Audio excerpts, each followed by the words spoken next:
Welcome to Web3 and Me, presented by Flowlio. I'm your host, Jeremy Weber, and I am joined today once again by my man in Chicago, Kevin Shannon. Kev, how are we doing today? Doing great. It's a nice sunny day. Happy to talk about some fun projects on the table. It's kind of a shitty week here in NFTs, pun intended. We'll get to that later. Just a quick reminder, hit the like button, subscribe to our channel, and also nothing we say today is financial advice, especially when it comes to some of these projects we're going to be talking about, because it is a weird time in the market. And so we're going to dive into a quick little recap of the last few days since we talked to you last on Friday, as well as getting into a segment around why we're still bullish in NFTs long term, or at least I'm still bullish long term. Kevin, I'm not going to speak for you.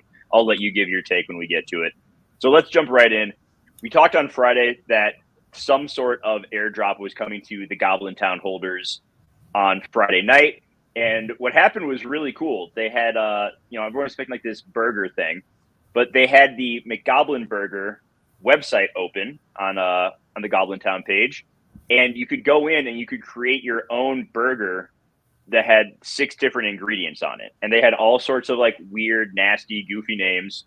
But I think it was a pretty cool process. We're still not sure what, those burgers are going to do. It seems pretty clear that they are going to be consumed by the goblins, and it's going to either create a secondary NFT or enhance the original NFT. Did you get a chance to look at any of these? Like, I thought that whole process seemed super cool, and it also reinforced my opinion that this is something that they've been building for a while, because it seemed like the site worked pretty well from the jump, and there's no way they built this in 2 weeks. Like, this had to be like a long thought out process. Yeah, I think we're starting to see that the team might be a little bit smarter than we initially thought, that they've had a lot planned. And part of that for me is maybe leaning more towards like Yuga is involved somehow with this. I think that there's just a lot going into it. The site's pretty cool. I didn't see too many what other people have made, but I did hear about it, and I just thought it was just like a cool process to create your own burger. What utility it has, I have absolutely no idea, but I think it's pretty cool. Yeah, I think it's also, there was quite a few. So that happened Friday night. The floor dipped down. Then late Saturday, Beeple sent out a tweet that had a picture, one of his everydays of Goblintown, and it was titled "The Rise and Fall of Goblintown" with the hashtag "I am the founder." So that immediately created a ton of excitement, a ton of FOMO. Then later that night, Gordon, one of the creators of Yuga Labs, put out a tweet of him and Beeple together, basically saying like, the guy with the great hair showed up to dinner making goblin noises. That got all the speculation that Goblintown was Yuga and Beeple partnering together.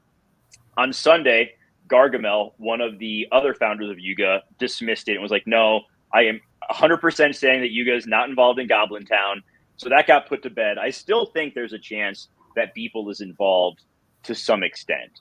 It seems like maybe he's not like actively working on it, but maybe he did do the art for it. I don't know. We haven't gotten any sort of confirmation, but that caused a lot of excitement around the project. And I do think that it's I ended up buying into Goblintown earlier in the day on set. Yeah. When the floor dipped back down, I ended up buying a couple goblins and a couple of the burgers. Just because what they are doing is cool. Like, they are not just flying by the seat of their pants. I was like totally wrong from the jump. I put out a video very early on that like, this is stupid. I'm not going to buy this. But I also think an important part of being a trader is knowing when to change your mind, like being open that you're wrong. And I was totally wrong from the jump on this one.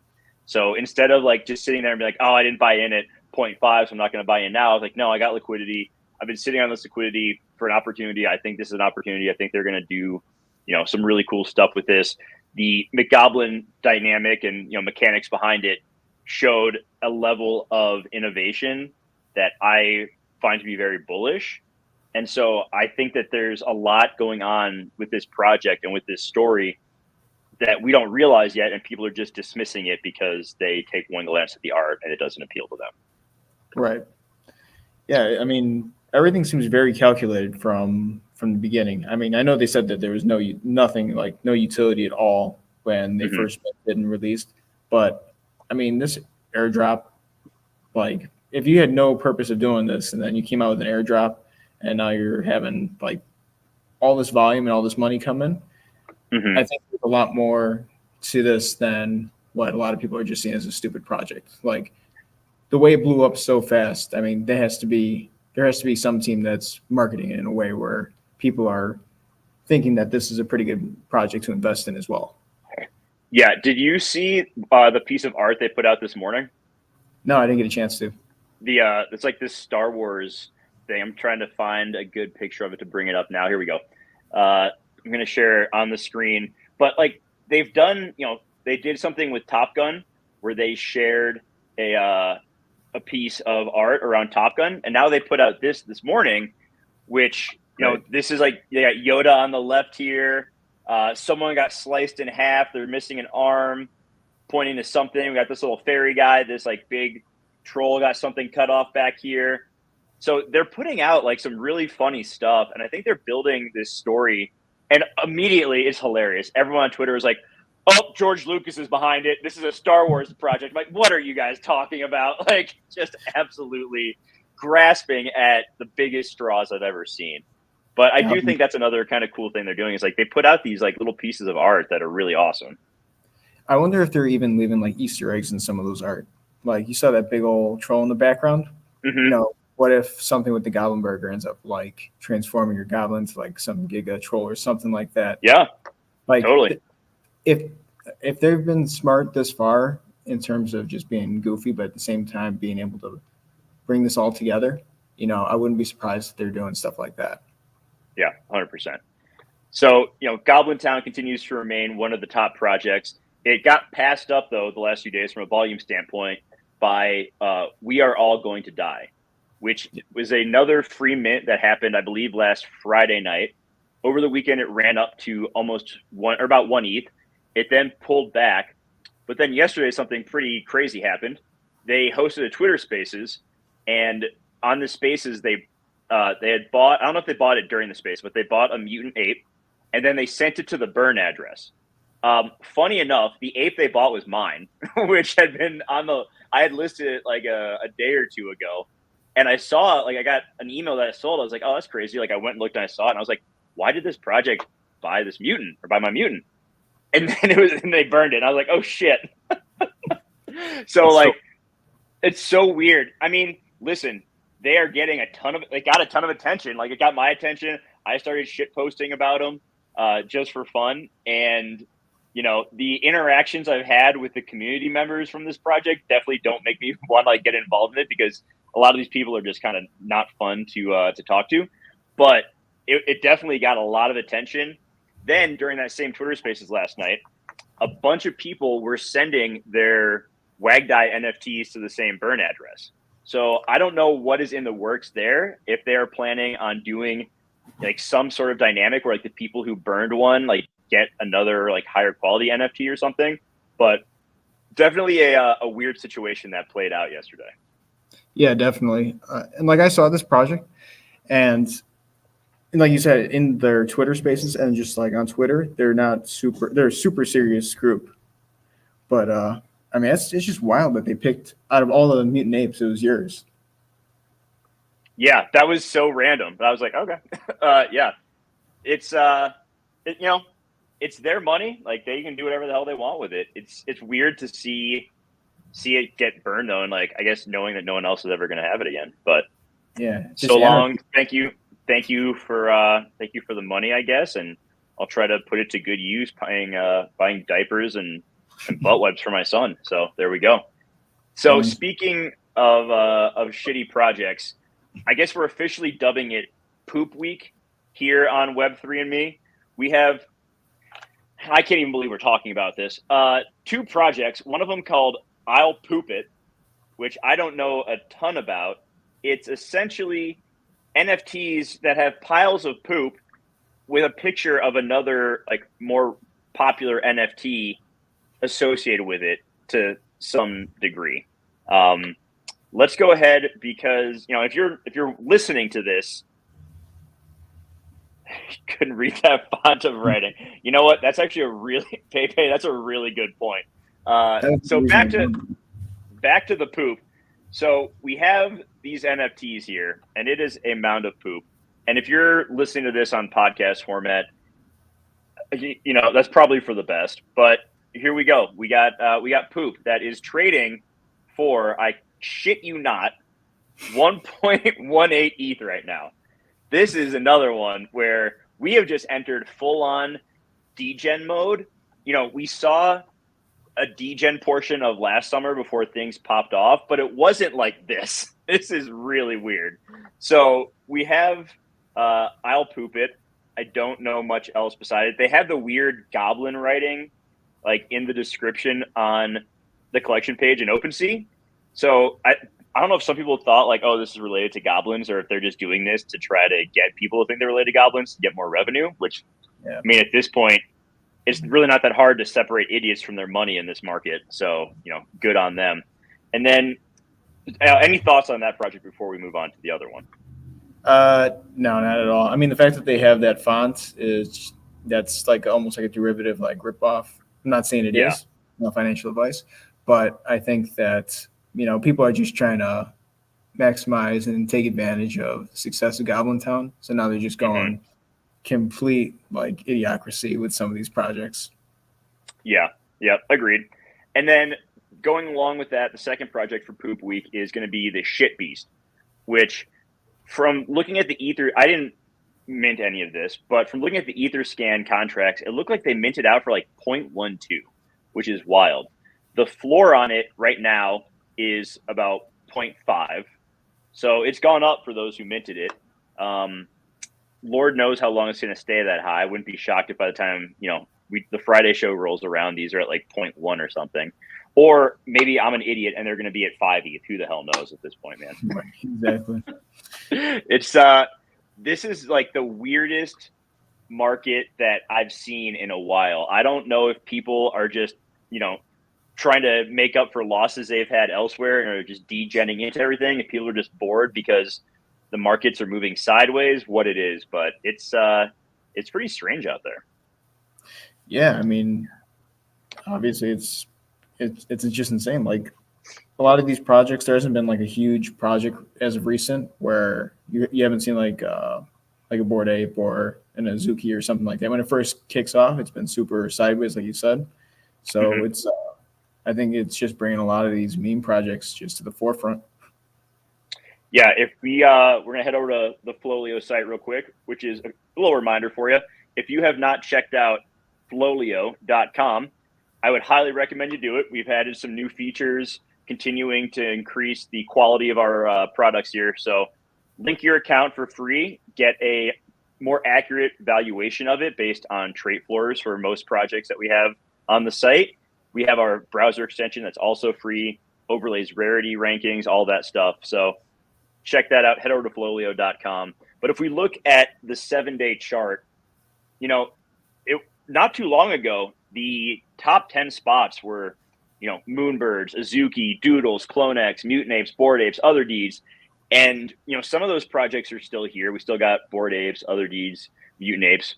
But then we're also seeing, we got Goblintown, We're All Gonna Die. We got Boki, which had a big run up, Akumu Dragons, the Poop projects, rounding out the top 10 here. So it's just a really weird time in the market. There's been, it was a slow weekend for some of the top tier projects. They didn't have many sales. The floors didn't pull back too bad, which I think is an overall good sign for the long-term, and short-term health of the market. But yeah, it is full on degen season. We'll see, how long it is before the people stop playing these games of like catch the hot potato. But, it can only last for so long, Kev. Oh, no, I agree. I think, what makes sense to me is people are seeing that there's money to be made and they're just taking advantage of the opportunity. And then when people feel secure about the market or right after they make some profit, they're going to just drop it into like Moonbirds, Bored Ape, Mutants, anything like that. Yeah. I will caution, once again, not financial advice, but if you're looking at minting any of these free projects, be mindful that there are, botted accounts out there that are minting 10, 20, 50 of them at a time. If they have, a good setup, and you're going to lose that game because they don't need the floor to go up that much to get a solid return with that number of quantity. And like they will undercut the hell out of the floor with a large supply. So just something to keep in mind if you are looking at some of these free or cheap mint projects as you want to make a quick flip. It could be really easy to be stuck holding a bag. And if these continue to, happen at the pace they are, we've seen gas be pretty low for a while. Gas is going to start ramping back up if a lot of people are on the network trying to mint out these free projects. So just something to keep in mind. Do whatever you want to do, but it's going to be very easy to get burned and lose a bunch of money if you're not careful here. Completely agree. Okay, so the title of today's episode is Why We're Still Bullish on NFTs. Now, after what I've seen with the ship projects, I may be a little less bullish on NFTs, but let's get into our thoughts on this long term. So I titled this based off of my opinion, but I don't really know yours, Kevin. So, long term, are you still bullish on NFTs? Are you a little more bearish, kind of waiting to see how things play out? What are your thoughts? Long term, as into 2-3 years down the line, definitely still bullish on NFTs. I'm bullish on NFTs right now. I think that the market's at a fairly low point right now where you could pick up some of the projects that are, they have great communities, great utility, the value's there. And like Daniel always says, price does not equate value. So, I mean, there's definitely projects where it's worth picking up. Maybe they go down a little bit. I still think that the, crypto market itself has room to go down. But I think that there's going to be a decent run up, just my opinion, not financial advice. And, there's opportunity right now, especially since everything just seems so bloody in the market. Yeah, I agree. There's a lot of stuff that people, I think, don't really give NFTs enough credit for. So we've seen over the last couple of years, especially with COVID and everything that happened there with lockdowns and all these things, the importance that is placed on like being part of a community and being part of a group. I think a lot of people experience firsthand what it was like to not have that in person. And so just this collective ability as things go more digital to, interact with people online, to find a group of like-minded people. And that's really easily signaled by, someone's PFP. So while I don't think a lot of these projects are going to hold their value long-term, and that could even include Bored Apes, like who knows? I think there's definitely still going to be a lot of demand for NFT PFPs because, they're building out these brands, they're building out these connections that people have and, really enjoy. There's a reason why we see, I love seeing Snoop Dogg, like the extent to which he's involved with Bored Ape Yacht Club and how he's always wearing like customized gear of his ape, Dr. Bombay, and how he's building like a restaurant around it in LA. Like that's really cool. And we're seeing, I wasn't around for the ICO craze a few years back. Everyone's like comparing it 1-to-1 for that. But from what I understand, from what I've read about the ICO craze, it's not, an exact match 1-for-1 of what happened back then because, people joke about like the buzzwords in NFTs, like community and utility and all that stuff, because a lot of it is crap, but some of it is very true. Like some of these communities are really fun to be a part of and draw in types of people that, want to interact with each other. Yeah. I mean, it's also fun when you're all making money too. Yeah, that part's fun. It's all fun and games when that's the point. I think some people, though, are still part of these projects and are really diehard that aren't making money anymore. Like, I think a lot of them, may have gotten into it early on for the money, and maybe they've seen that the projects, maybe they're deluded and think that, oh, it's going to come back up. But a lot of them, I believe, are like, okay, this is kind of how it is, but these are my internet friends now, and we're going to interact, and that's just kind of the direction that things are headed. Yeah, definitely. And like you said, we saw with like the pandemic, like people were confined in. I think that when these NFTs started popping off, what was it like? I think when was the NFT craze? Was that 2021? Yeah. So Top Shot really kicked off the big NFT craze around that. And that was like January, February of 2021. That's right. And then OpenSea volume really started picking up like spring and then fall of last year. Yeah. And like you're right, you're absolutely right in terms of like from March 2021 till even still like up to Moonbirds, people are still switching their profiles. We saw Twitter allow you to have a verified NFT PFP. So like definitely there's people love the community aspect of it. I think long term, though, we're going to see a huge shift in the way that NFTs are, how people and projects are creating these NFTs. I don't think that we're going to see so much of the community aspect. I think it'll be more of like, we'll see businesses being ran in certain ways where if you own a piece of this, you own a piece of the business. Mm-hmm. Do you see it almost like an IPO situation where, because that's what it kind of is now to an extent, where it's like, if you're holding some of these higher value NFTs, if you're just in it for like the community, find like a cheap one that you get along with well and people are, fun to interact with. Yeah. But for these, more expensive ones, like people at this point, people are buying Clone X because they see value in that Nike partnership long term. Definitely. It's pretty clear that Nike, you're never going to be involved in like profit sharing with Nike if you own a Clone X, but there's going to be enough dividends from it in the form of airdrops and things like that to make it worth holding for the next 10 years. Bored Ape Yacht Club, we've seen it in airdrops, both NFT and non-fungible tokens and fungible tokens, where, there's value in that as well. So I do think a lot of these higher value ones will use doodles too. Like they just brought in a really high caliber CEO from Billboard Music to run doodles like a business. So the people who are holding these NFTs and paying, tens of thousands of dollars for them to an extent are shareholders right now. Exactly. And that's the way I see it going. It's almost like even like a DAO in some ways. Do you know what I mean? Like people are just putting in this money. You might see this money go towards something where the company purchases something that could create revenue for holders through airdrops, like you said. So it's really interesting. I just think that's the way we'll see it go.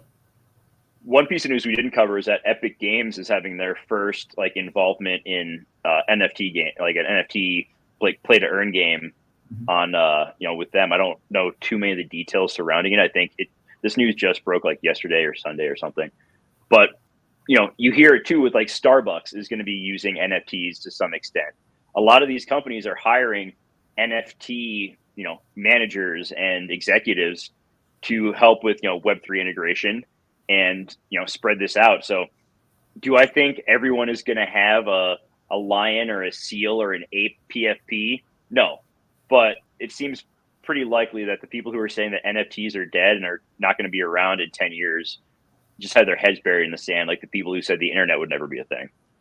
Oh, yeah, absolutely. Blockchain technology in itself, like you can build elections off this technology. There's so much that you can do with it. And the NFTs within itself, like they're going to be there for proof of authenticity forever. You'll be able to buy an NFT of a shoe and then, you'll prove that when you sell it, you have it. It's an authentic shoe or something like that. You're going to be able to see, the entertainment industry, like music. I'm surprised that there's not more artists who are just creating their own independent labels and then just selling directly to their users. We've seen. Yeah, we just saw it. We just saw it with the Chainsmokers, right? Yeah. Like they did an NFT drop on Royal where, if you bought, their NFT, you got, it was a small, tiny amount of money, but it's still cool that you would get some revenue back from that if that album does well. Right. And I could see even them doing it without Royal. Like they might just hire developers. They can do it without them and they keep majority of the profit and maybe they share it with some of their users or holders. Yeah, it could be a thing too, where like that's how they finance like touring and stuff as well. Is like, hey, someone puts out an NFT for a certain tour, and it's like if you buy this, you get a certain percent, a tiny cut of the profit, and you also get free tickets to one of the shows. You get to choose what city you want to go to, and we give you a pair of tickets to that or something. Like that's another really cool use case for NFTs in the music industry. Exactly. So the same can be said for sports too, right? Like there's so many great ways to incentivize use of NFTs in the world of sports that I think could be a lot of fun and could bring people further down this rabbit hole with us. It'd be interesting to see some company or purchase like a sports team and like all the holders own a piece of it.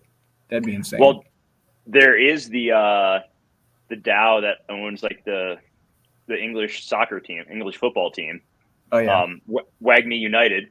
So that's an interesting one. I living in Denver, I was really hoping that like a ton of whales would come together and like put together a DAO to try to buy the Broncos. Now that the Broncos are for sale, I was like, that would be pretty cool if if we all came together, like I would sell my Bored Ape to have a share of the Broncos. Like that'd be really awesome. Oh, definitely. That's especially you get a piece of it. Oh yeah. Way better return even annually. Yeah. Yeah, that'd be really cool. So, we have it in the world of music, sports, fashion too, right? Like we're seeing so much potential there. We have these fashion, focused NFTs like Atom Bomb Squad, like Dower Darcels, and I do think the fashion industry is one that will open up to this quicker, just because they are pretty forward thinking. But just so much potential there too. Like we've seen it with Atom Bomb Squad. You have one of their NFTs and you get exclusive access to certain merchandise. I think we see, shoe companies like Nike, New Balance, Adidas. Adidas has their Into the Metaverse NFT, right? But providing token gated access, because I collect sneakers. I know how, and I don't use a bot, so I know how much of a pain in the ass it is to go against these bots for limited drops. Like right there is one way to combat that, right? Like you have an NFT, someone who has a bot farm and is going after hundreds of pairs of sneakers in a drop, probably not going to buy 100 or 200 NFTs, because that's probably a significant chunk of money up front. So, it helps get, for popular brands, it helps get the product into the hands of the people who want it the most and who are actually going to care about it the most. Yeah, definitely. One industry I don't see it really, maybe it works, maybe it doesn't, is gaming. Like I know everyone's talking about like the future of gaming and NFTs is going to be huge, like the metaverse, everything like that. I don't know if it's profitable for some of these AAA game studios to be giving or putting some of their assets for sale for their users. Because I know a lot of them have like in-game currencies that it's valued at nothing. People have to buy it. I don't know if that's more profitable or if they're going to want to be forward-thinking, jump on board with a lot of these NFT, smaller companies that are building games on the metaverse, like Star Atlas or other ones that are on blockchains. So that'll be really interesting to me, I think. But yeah, I could see it going either way. Like the new Diablo game just came out and is on mobile, I believe. And I heard an interview today with someone, they're talking about it, saying that people like ran the numbers on how much it would cost to max out like a character in that game, and it was something like $100,000.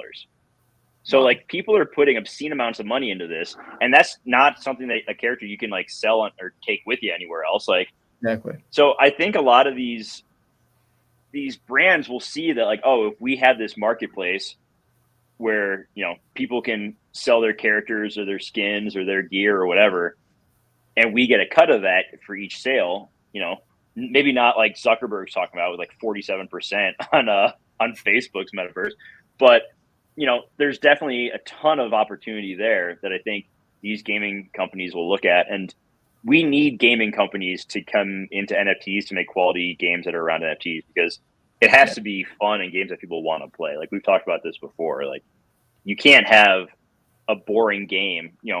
Daniel's going to be mad at me when he comes back, but like cave game where you just have I don't even know what wolf game looks like, but the cave game where you're just like the little sheep and you're just going left and right and up and down. Like regular people aren't going to want to play that game. Like degenerates who look at charts all day and are bored during a bear market and want to try to find some way to get a gem that might be worth a couple ETH, they're going to play that game. But most people aren't. Yeah, so I think, especially when there's all these, great games out there now. So we definitely need the gaming industry to get more involved with NFTs. And I do think it'll happen eventually. Yeah, you made a good point. There has to be enough volume for them to be incentivized, for them to make a return on whatever royalty they're receiving. And it just takes so much money in gaming. Like some games are $500 million, and it takes 3 to 4 or 5 years. Some games are in development for 10 years. So it really will take them to do something fun, entertaining. It would be cool if a company like Nintendo or what else, like Sony or even Microsoft just jumped in and started developing some type of like marketplace for their own games, their own IP, where you can make some money on it, but at the same time they end up finding it like the return worthwhile. Yeah, I mean, you look at some of these high end, like top tier Fortnite players, like Ninja or like FaZe Clan. They could very easily partner with Fortnite and be like, oh, we're going to put out a limited edition skin that can be bought and then resold as an NFT, and Fortnite gets a cut of the secondary sales. The person they're collaborating with gets a cut of the secondary sales. Like, there's a lot of reasons for, content creators and producers of games to want to get involved in that. And so I do think that once, it's getting to be a bigger, there are more gaming studios out there. Like, it gets to be a bigger fight for people's attention.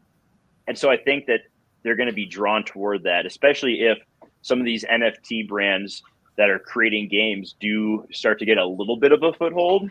Because even if it only takes away a couple percent from people who are playing non-NFT games, the big gaming companies are going to see and feel that, and they're going to start to pivot and integrate NFTs to some extent. Definitely. Yeah. So those are a few of the reasons I'm still bullish long term. Like I said, the interactions with people, we see it all the time. Like, people have a short attention span. They want to interact online. It's and I will say, as a 36-year-old who has a kid, like, it's hard to go out and like make friends these days, like when you move to a new city or something, right? So that definitely breaks down the barrier of like trying to find some common ground to start with. Like, if you're in NFTs, you have an interest in tech and crypto and all these things, and it's just a really easy way to start to get to know people. And I think that, like I said at the top, we've seen how important that is by not having it for a couple of years. Yeah. And I mean, it's a good thing about crypto and NFTs too. Majority of the community wants everyone to succeed. Yeah.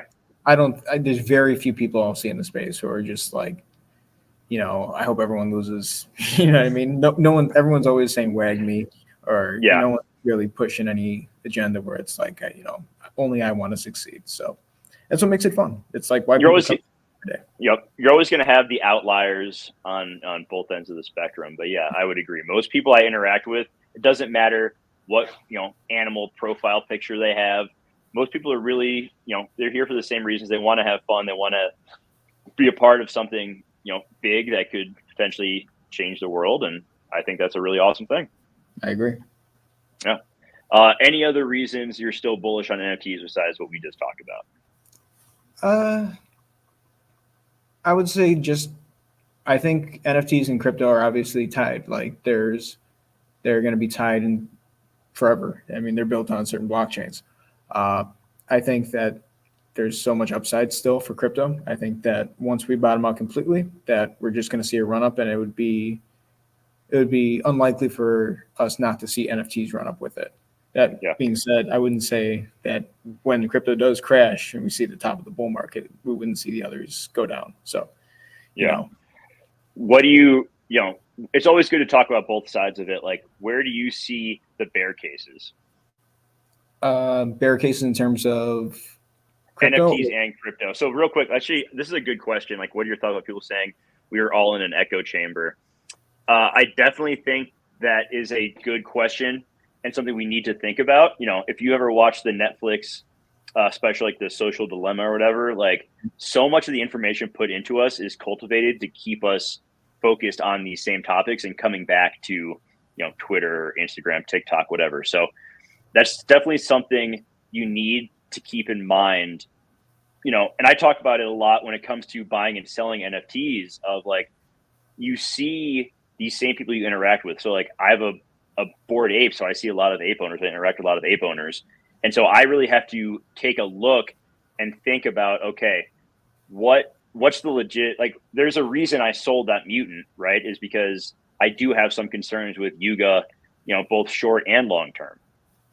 So I think the thought that, we're in an echo chamber is very true, which is why you need to, proactively look outside of that, right? Okay. Like, you have to try, and this is why we're going to talk about like the bear case too, is you have to actively look for, poke holes in what your beliefs are and see if there are legit cases for, diversifying or exiting altogether.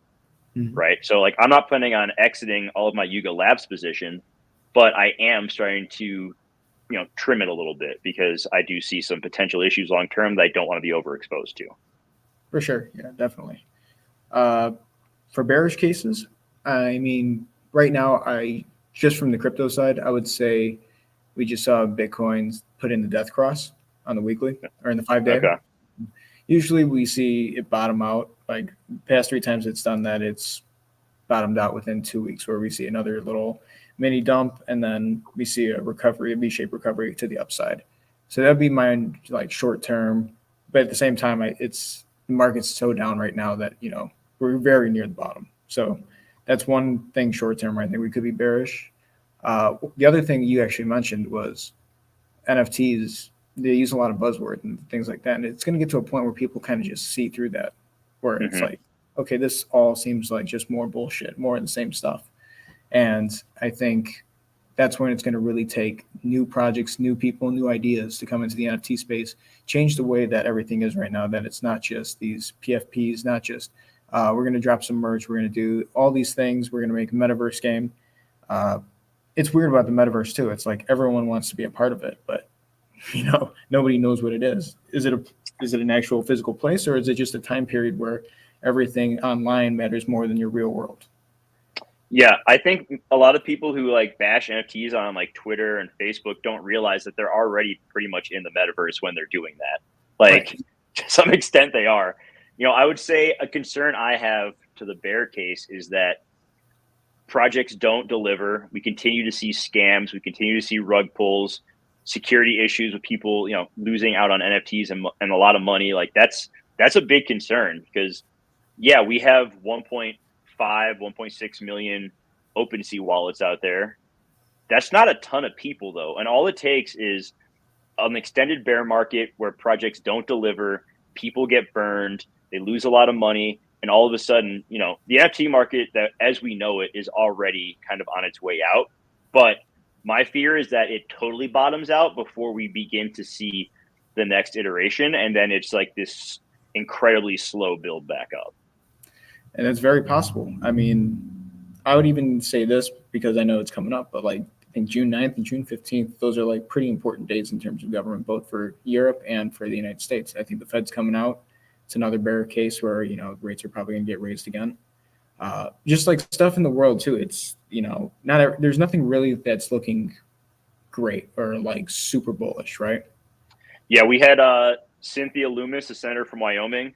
She put out her proposal for crypto regulation today.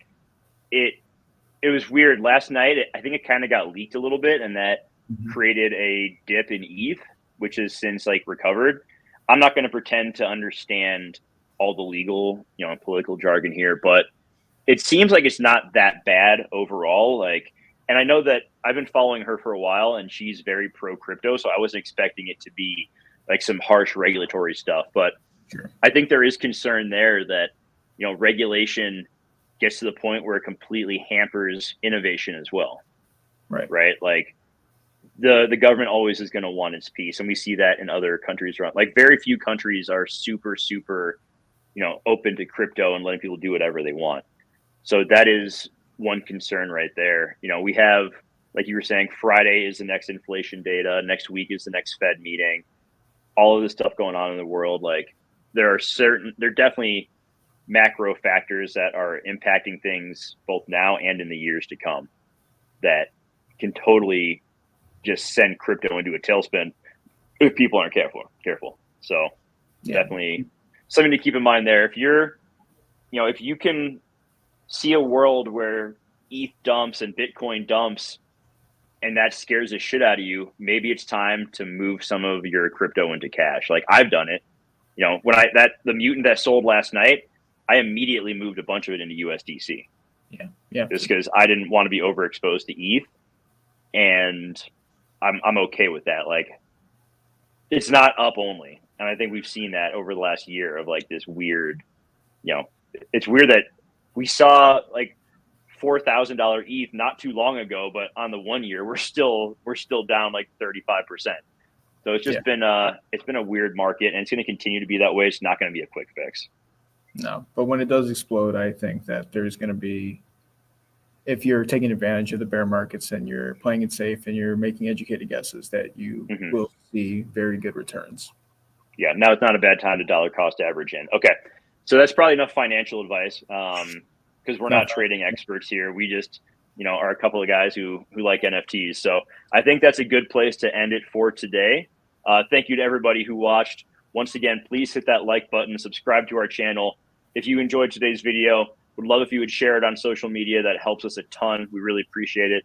I appreciate Kevin being on these last few times.